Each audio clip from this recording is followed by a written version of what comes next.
Chapter 7, The Fires of Nuclear Fission, Part 2.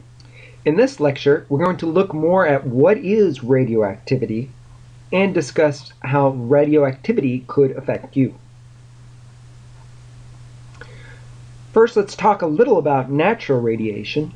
Now, these units here, sieverts, or more specifically millisieverts, we'll talk about later on. But for now, you could see this as just a numerical magnitude associated with radiation exposure.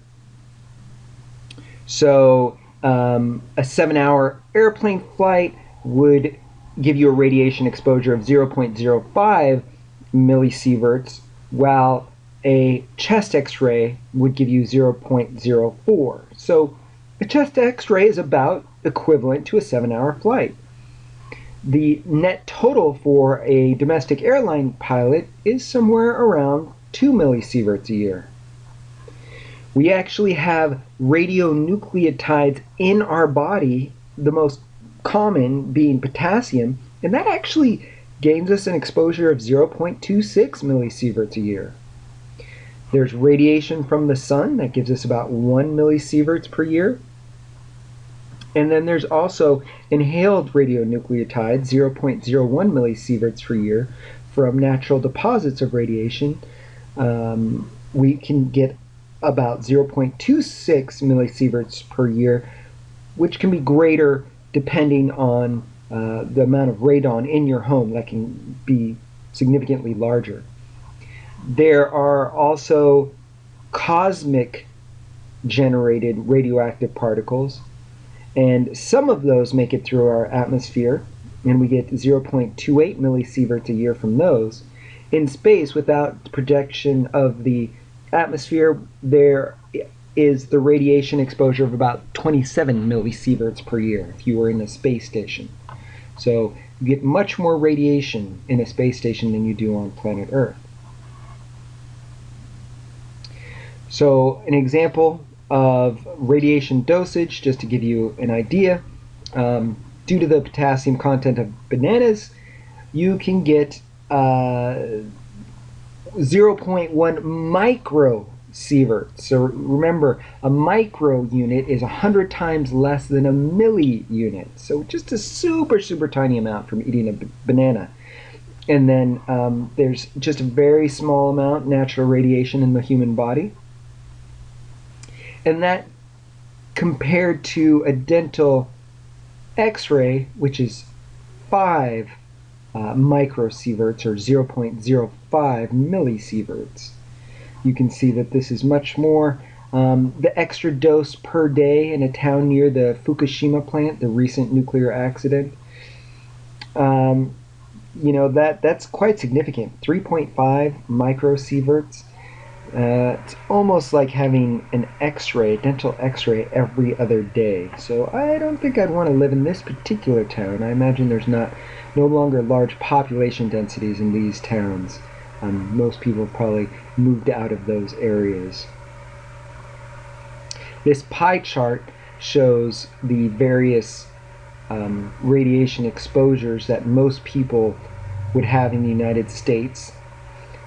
50% of the pie comes from radon, and again, that could be somewhat larger or significantly larger depending on the radon deposits near your home. And the other exposures to X-rays, we've got terrestrial radiation, internal radiation, cosmic radiation. Those are all very similar, almost evenly divided. A little from consumer products, but definitely X-rays, 10% of your total radiation exposure. That's something you want to consider in terms of how many X-rays you have a year. Please watch the following videos to provide a foundation in the understanding of radiation. So just a summary. You learned about the alpha particle, which is represented with a helium isotopic symbol, or a little Greek alpha symbol. There are 2 protons, 2 neutrons, and it has a 2+ charge. So it's not exactly like a helium atom, which we'd assume to be neutral. It's actually a helium atom missing its 2 electrons. So that's why this little alpha symbol is perhaps a little more accurate. But when something undergoes alpha decay, the mass number will decrease by 4 and the atomic number by 2. Beta decay is where you lose a beta particle, represented with an electron symbol. It has essentially 0 mass, relatively speaking, since it's so light compared to a proton or a neutron, and has a charge of -1. When you have beta decay, the mass number doesn't change, but the atomic number increases by 1. And so what it is believed is that what essentially happens during beta decay is a neutron is converted to a proton. But since a proton is positively charged, and to have something neutral turn into something positively charged, you essentially, to have balance, you must also have the release of something that's negatively charged, and that's our beta particle. Then we have gamma emission, and that's essentially just a gamma ray, or we can consider that a particle or a packet of electromagnetic radiation being emitted. There's no change in the mass or the atomic number. This is how, if there is a slight loss in mass, some of this energy would be released in the form of gamma radiation. Now, when something undergoes radioactive decay, very frequently it will continue to decay until it becomes a stable isotope. So all the different isotopes something becomes within the decay process is known as a decay series. So here we have a decay series for uranium-238. You can see on the x-axis we have protons numbering from 78 to 92. On the y-axis, neutrons 122 to 148.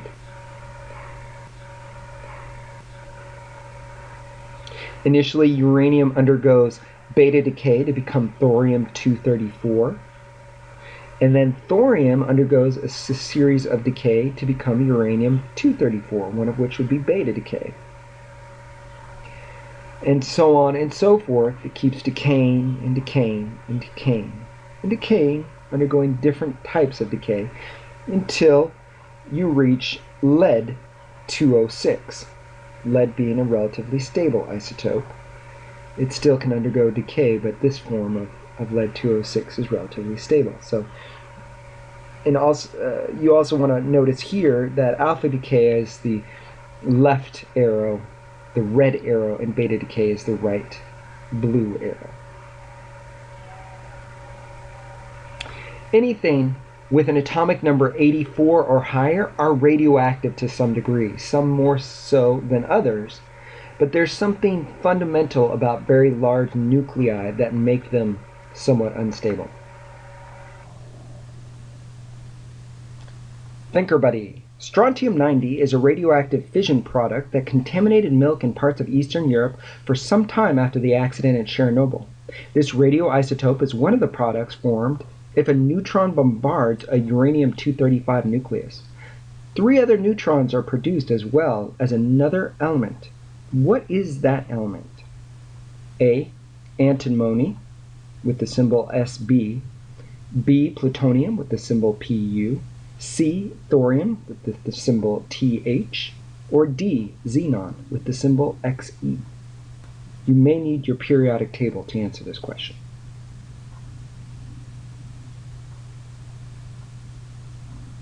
D. Xenon is the correct answer. And this is how we solved it. We needed to look up the atomic number of strontium. So strontium has 38 protons. If uranium split into 2 different atoms and strontium was one of them, then the other one had to have 92 minus 38, or 54 protons. The only element in that lineup that had 54 protons was xenon. And all elements that have 54 protons are xenon. On average, the largest contributor to background or natural radiation in the U.S. from human-made sources is A. Consumer products, such as smoke detectors, B. Occupational exposure while mining uranium, C. X-rays used for medicinal purposes, or D. Radiation escaping from nuclear power plants.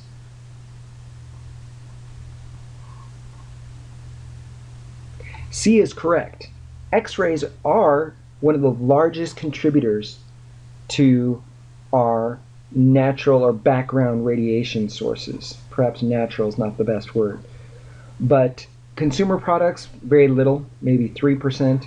Obviously, we don't all mine uranium, so if we're talking about on average for the average individual, that's not really an acceptable response.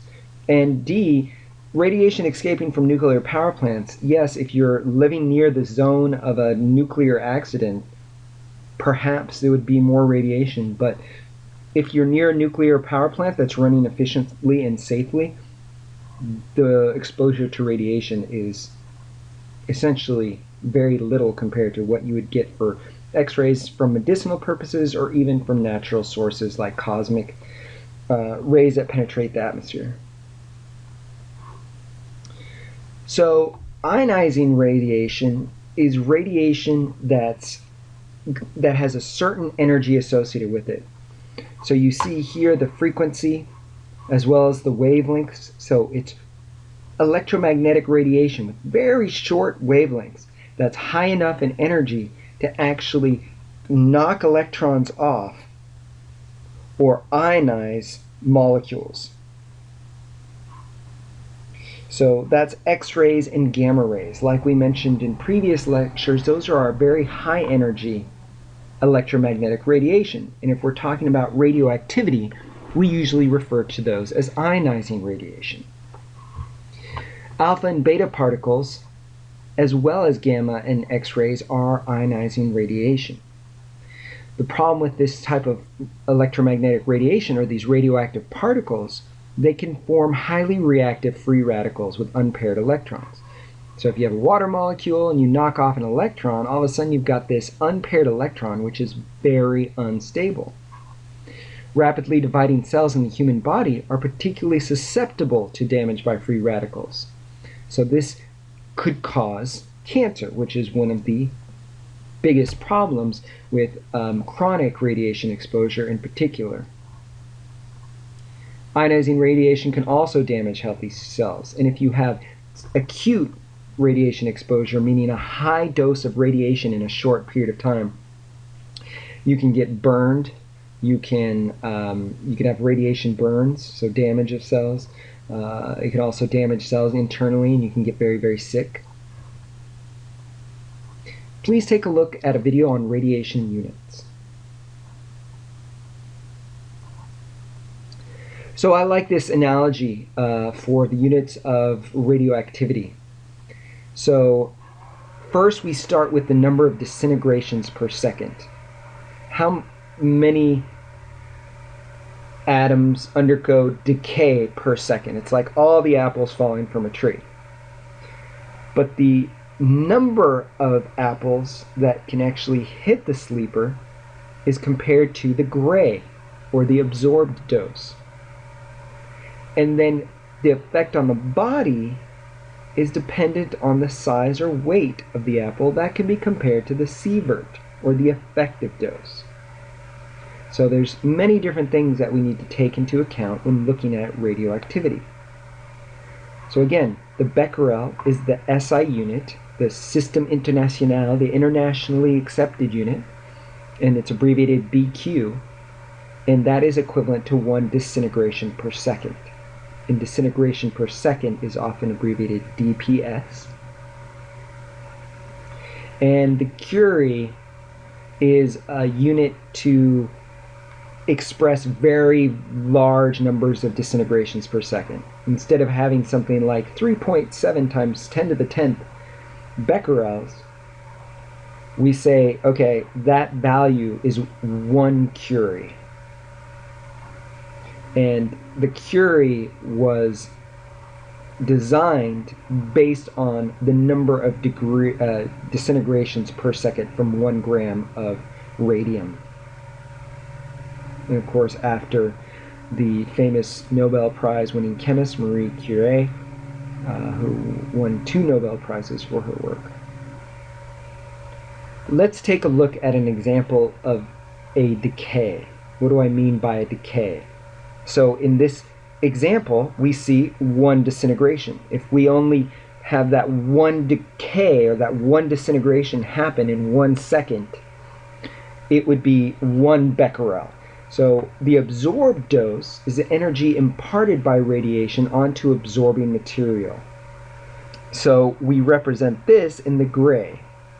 So a gray is 1 joule per kilogram. And 1 gray is equal to 100 rads.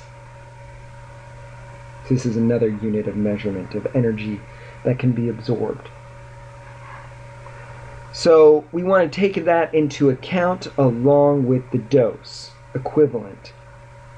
So often we use rems to indicate the dose equivalent, and what that means is we need to take into account the type of radiation.